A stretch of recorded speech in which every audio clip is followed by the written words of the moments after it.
America के president Donald Trump ऐसे ही Vladimir Putin से थरथर नहीं कांपते। इसका बहुत बड़ा रीजन है। लोग पूछते हैं रशिया इतना पावरफुल कैसे? पूरी दुनिया अमेरिका से डरती है और अमेरिका रशिया से डरता है। इसके बहुत बड़े रीजन है। पहला ये कि रशिया इतना बड़ा है साइज में कि वो प्लूटो प्लैनेट के एरिया के बराबर है, हमारे सोलर सिस्टम के एक पूरे प्लैनेट के एरिया के बराबर। इतना बड़ा कि आपको 11 दफा अपनी घड़ी का टाइम चेंज करना पड़ेगा, क्योंकि रशिया में 11 टाइम जोन्स है। पास्ट में रशिया और भी बड़ा था, 14 कंट्रीज रशिया से अलग हुई हैं, फिर भी वो लार्जेस्ट है। सोचो, आपको पता है नेपोलियन बोनापार्ट और अडोल्फ हिटलर दोनों ने रशिया को इन्वेड करने की कोशिश की थी, लेकिन कभी कामयाब नहीं हुए, क्योंकि इतना बड़ा मुल्क है कि डिस्टेंस ही कवर नहीं होता। और रशिया में विंटर यानी शदीद सर्दी एक वेपन की तरह यूज होती है। वहाँ ज्यादातर ठंड होती है, इसलिए जो भी आर्मी आई कब्जा करने के लिए वो सर्दी की वजह से ही भाग गई। एक तो इतना बड़ा कंट्री, ऊपर से हिटलर ने तीनों डायरेक्शन से वॉर करने की कोशिश की, लेकिन कुछ नहीं हुआ। साइज ही इतना बड़ा है भाई। दूसरी बात, सबसे ज्यादा न्यूक्लियर लॉन्चर रशिया के पास ही है, आपको पता ही होगा। एक और बात, पूरे यूरोप और इंग्लैंड साइड को रशिया कंट्रोल करता है इनडायरेक्टली,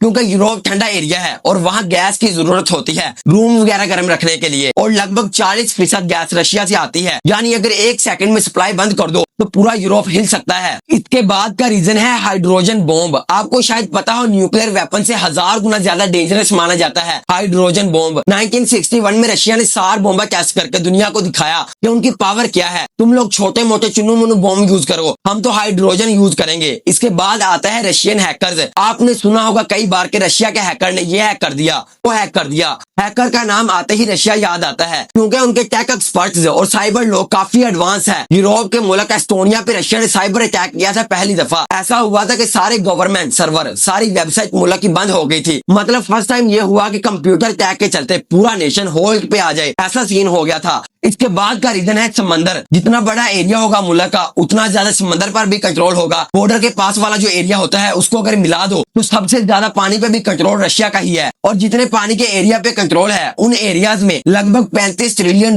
का ऑयल और गैस मौजूद है। और लास्ट रीजन है डेड हैंड सिस्टम। अगर किसी ने भी रशिया के मॉस्को कैपिटल या फिर किसी को भी छेड़ा, कहीं से भी न्यूक्लियर बॉम्ब आता हुआ दिखा, तो रशिया के सारे न्यूक्लियर वेपन्स ऑटोमेटिकली लॉन्च हो जाएंगे बाकी सारे मुल्कों पे। इसलिए कोई आसानी से रशिया से पंगा नहीं लेता, इसलिए रशिया इतना पावरफुल माना जाता है।